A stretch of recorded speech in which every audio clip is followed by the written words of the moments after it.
Assalamualaikum warahmatullahi wabarakatuh. Selamat pagi Bu Yuni Kilawati dan teman-teman semua. Kami dari kelompok 7 akan mempresentasikan hasil tugas kami untuk mata kuliah Vertebrata Air yang berjudul Brachiopoda dan Bryozoa. Sebelumnya, izinkan saya memperkenalkan anggota kelompok kami. Yang pertama ada Vika Apriliana, yang kedua Muhammad Gatvan Kinandityo, yang ketiga ada saya sendiri, Azaidatul Husna Nadifa, yang keempat ada Putri Mediana Salsabila, yang kelima Harum Sabrina, dan yang keenam ada Hairul Umam. Untuk selanjutnya akan disampaikan oleh rekan saya. Yang pertama yaitu pengertian Brachiopoda dan Bryozoa. Brachiopoda berasal dari bahasa Latin brachium yang berarti lengan dan poda berarti kaki. Merupakan suatu kesatuan tubuh yang difungsikan sebagai kaki dan lengan, atau dengan kata lain hewan yang tangannya berfungsi sebagai kaki. Brachiopoda biasa disebut garang lentera atau lamsel karena bentuknya yang mirip dengan bentuk lampu minyak pada zaman kerajaan Romawi kuno. Filum Brachiopoda ini merupakan salah satu kelompok hewan invertebrata yang hidup sebagai hewan bentik di laut, yang sekilas mirip kerang filum moluska, namun sebenarnya berbeda. Secara umum, Brachiopoda merupakan salah satu fosil hewan yang sangat melimpah. Keberadaannya pada sedimen yang berasal dari zaman Paleozoikum. Next. Yang kedua yaitu Bryozoa. Bryozoa adalah sekumpulan hewan yang berukuran mikroskopis yang hidup berkoloni di perairan. Bryozoa dalam bahasa Yunani yaitu bryon yang berarti lumut dan zoon yang berarti hewan. Sehingga dapat dikatakan sebagai sekumpulan hewan yang menyerupai lumut. Bryozoa merupakan koloni dari hewan-hewan kecil, seperti hamparan lumut berbulu yang menempel pada batu, benda atau tumbuhan air di perairan. Beberapa jenis mengeluarkan benda berkapur, dan sebagian besar spesies koloni terbungkus dalam eksoskeleton keras berpori. Filum Bryozoa ini juga dinamakan Polyzoa atau Extroproba. Polyzoa adalah istilah bagi individu hewan yang berukuran kecil atau mikroskopis. Ectropota berasal dari kata ektos di luar dan proktos anus yang terletak di luar lopobre. Lopobre merupakan lipatan dinding tubuh dan selik yang mengelilingi mulut dan mengandung tentakel yang bersilia. Lopobre ini berfungsi sebagai pengambilan makanan bersuspensi. Selanjutnya akan dijelaskan oleh rekan saya.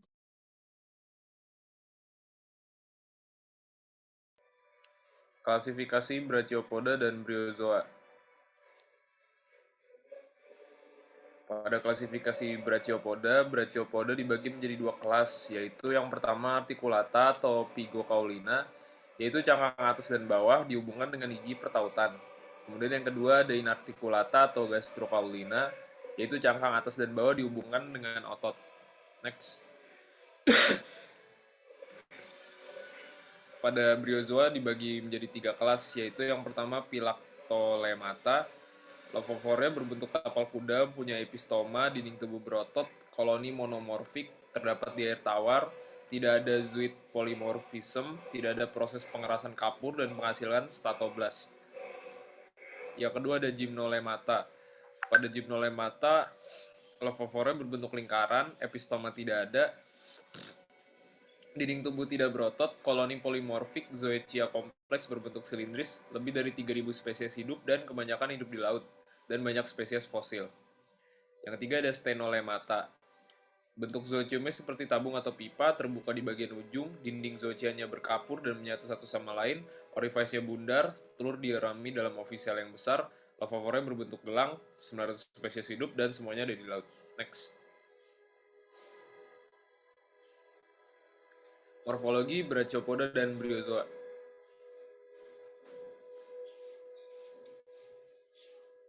Next. Pada morfologi Brachiopoda, mempunyai dua keping cangkang, bentuk tubuhnya articulata terebratula, terus cangkangnya berukuran 5 mm sampai dengan 7,5 cm, kemudian cangkang garis-garis konsentrik menyebar bergerigi atau berduri. Next.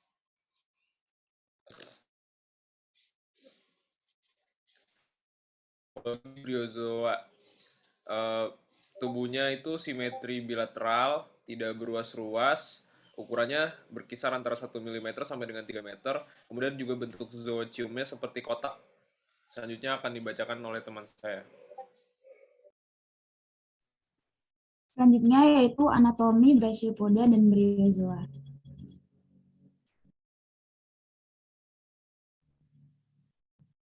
Anatomi Brachiopoda. Brachiopoda memiliki katup yang simetris, melekat pada substrat dengan tangkai atau pedikel berdaging yang terletak di posterior. Di bagian anterior, mantle cavity yang relatif besar selalu terbentuk di antara katup dan organ makanan berfilamen atau leukofor, yang tersuspensi di dalamnya menonjol ke depan dari dinding tubuh anterior. Terdapat perbedaan pada articulata dan articulata, yaitu terletak pada ada atau tidaknya artikulasi antara dua katup cangkang. Pada articulata, katup biasanya berengsel bersama oleh sepasang gigi dengan soket pelengkap di katup yang berlawanan. Gigi engsel ini tidak ada pada inarticulata, yang katupnya disatukan hanya oleh jaringan lunak hewan hidup. Next.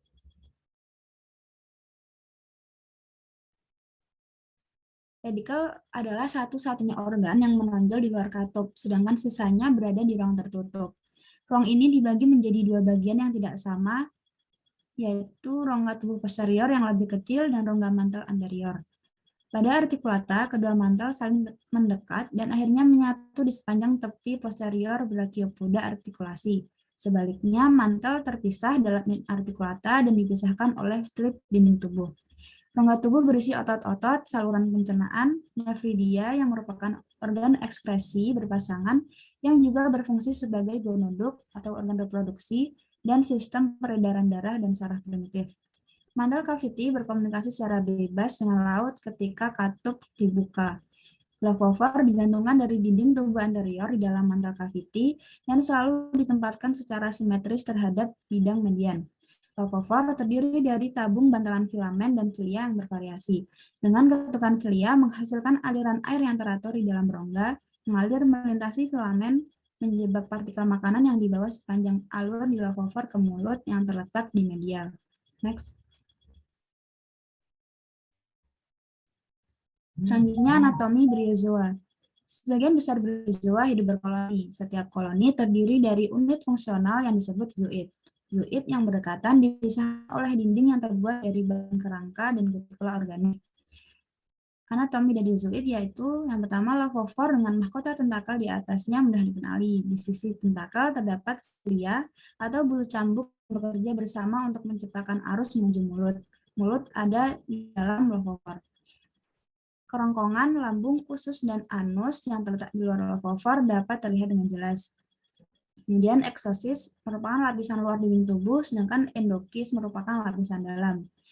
Funiculus adalah ligamen tendon yang menghubungkan perut ke bagian bawah dinding tubuh dan juga terkait dengan pembentukan statoblast. Bagian bawah rongga tubuh dapat ditarik. Rongga tubuh dipenuhi dengan cairan yang memungkinkan pencabutan leukofor dan mahkota tentakel dan juga sebagai jalur untuk komunikasi antar zooid. Selanjutnya akan disampaikan oleh rekan. Sistem reproduksi Brachiopoda dan Briozoa. Sistem reproduksi Brachiopoda. Sebagian besar dari filum Brachiopoda memiliki jenis kelamin pada usia dewasa. Gonad merupakan sebuah gamet yang sedang berkembang, baik ovarium ataupun sperma. Sebagian besar spesies memiliki 4 gonad yang terletak di kedua katup. Gonad articulata terletak pada saluran lobus mantel, sedangkan gonad inarticulata terletak di dekat usus.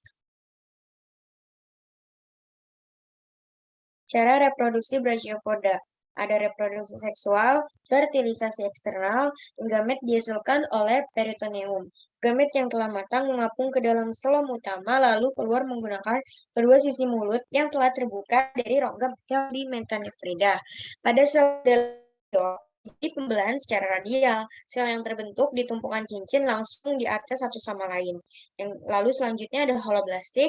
Holoblastik merupakan sel secara terpisah walaupun masih berdampingan. Selanjutnya regulatif.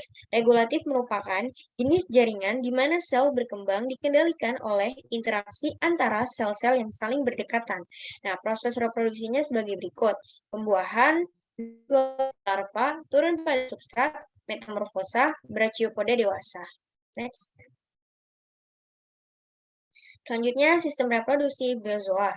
Sistem reproduksi briozoa terbagi menjadi dua, yaitu seksual dan aseksual. Semua briozoa air tawar adalah hermaprodit yang fertilisasi dan pertumbuhannya di dalam tubuh, sama seperti briozoa air laut. Telur dan sperma dihasilkan secara bergantian. Terkadang briozoa itu bersifat protandri, yaitu alat pembiakan jantan lebih dahulu muncul daripada betina. Testis pada briozoa terletak di bagian funiculus, sedangkan ovarinya terletak pada bagian lopopor. Pada spesies zoid jantan dan betina terdapat dalam satu koloni atau dalam koloni lain. Beberapa briozoa laut mengalami telurnya, misalnya dalam saluran pencernaan yang mengalami degenerasi atau oviscel. Nah, reproduksi seksual briozoa dilakukan di luar tubuh, yaitu dengan cara sperma dikeluarkan, kemudian sel telur. Setelah berenang bebas, sesaat bagi yang tidak makan dan bagi yang makan, maka larva menempel pada substrat, tumbuh menjadi zoid awal yang disebut ancestrula. Dengan jalan pertunasan, reproduksi seksual ancestrula membentuk beberapa zoid baru dan zoid ini membentuk sejumlah besar zoid lagi.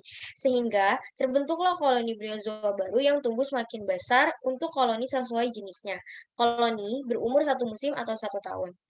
Yaitu selanjutnya reproduksi aseksual briozoa air tawar. Selain dengan jalan pertunasan, briozoa dapat menghasilkan statoblast pada bagian funiculus. Struktur dan bentuk statoblast dapat digunakan untuk mengidentifikasi genus dan spesies dari briozoa. Briozoa juga dapat berkembang biak melalui tunas. Next. Selanjutnya akan dijelaskan oleh rekan saya. Habitat Brachiopoda dan Briozoa. Yang pertama, habitat Brachiopoda. Kerang lentera atau tebalan merupakan anggota invertebrata purba yang termasuk dalam filum Brachiopoda kelas Limulata. Kerang lentera merupakan nama lokal untuk anggota filum Poda yang masih hidup hingga saat ini. Kerang lentera dapat dijumpai di berbagai tempat, diantaranya yaitu dapat dijumpai meliang di bawah sedimen atau substrat pada zona intertidal suatu perairan. Dan biasanya kerang lentera juga hidup meliang di bawah substrat dan berkonsistensi dengan beberapa anggota filum lain. Di antaranya dengan anggota filum Platyhelminths, Arthropoda, dan molus. Berdasarkan tempat hidupnya, biasanya kerang lentera hidup di substrat lempung berpasir. Kerang lentera juga lebih menyukai substrat berupa tanah lanau hitam yang mengandung materi dekomposisi dan lumpur yang berpasir.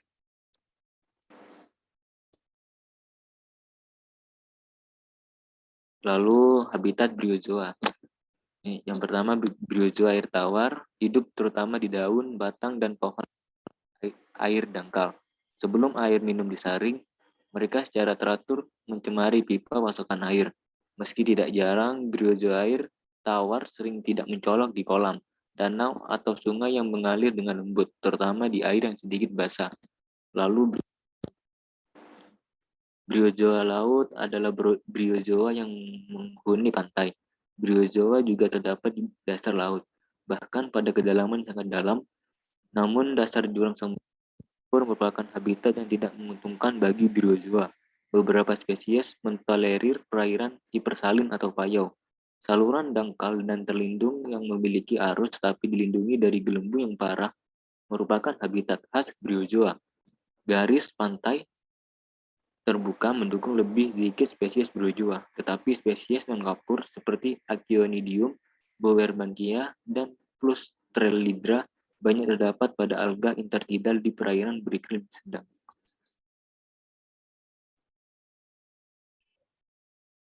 Selanjutnya, makanan dan kebiasaan makan Brachiopoda.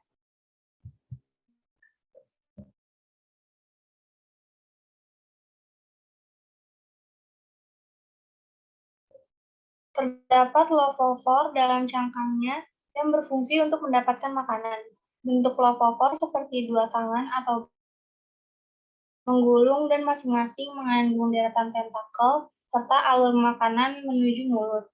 Pada waktu makan, kedua keping cangkang terbuka sedikit dan gerakan silia pada tentakel menghasilkan aliran air yang membawa makanan. Kemudian terperangkap pada lender tentakel dan oleh gerakan silia dialirkan ke mulut. Makanan dari filum Brachiopoda terdiri atas fitoplankton, partikel terlarut, dan koloid.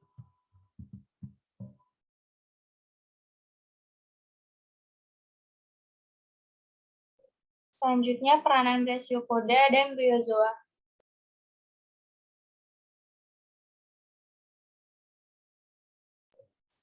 Peranan Brachiopoda dilihat dari nilai ekonomi sangat menguntungkan karena digunakan sebagai sumber makanan yang mengandung protein hewani yang cukup tinggi. Fosil dari Brachiopoda juga memiliki kegunaan di mana fosil tersebut sangat baik untuk fosil indeks untuk strata pada suatu wilayah yang luas. Lalu peranan Bryozoa dapat digunakan sebagai sumber pakan ikan alami bagi siput dan ikan kecil lainnya. Selain itu, fosil dari Bryozoa juga dapat digunakan sebagai penentu umur batuan dan sebagai tanda untuk uji pengoboran minyak.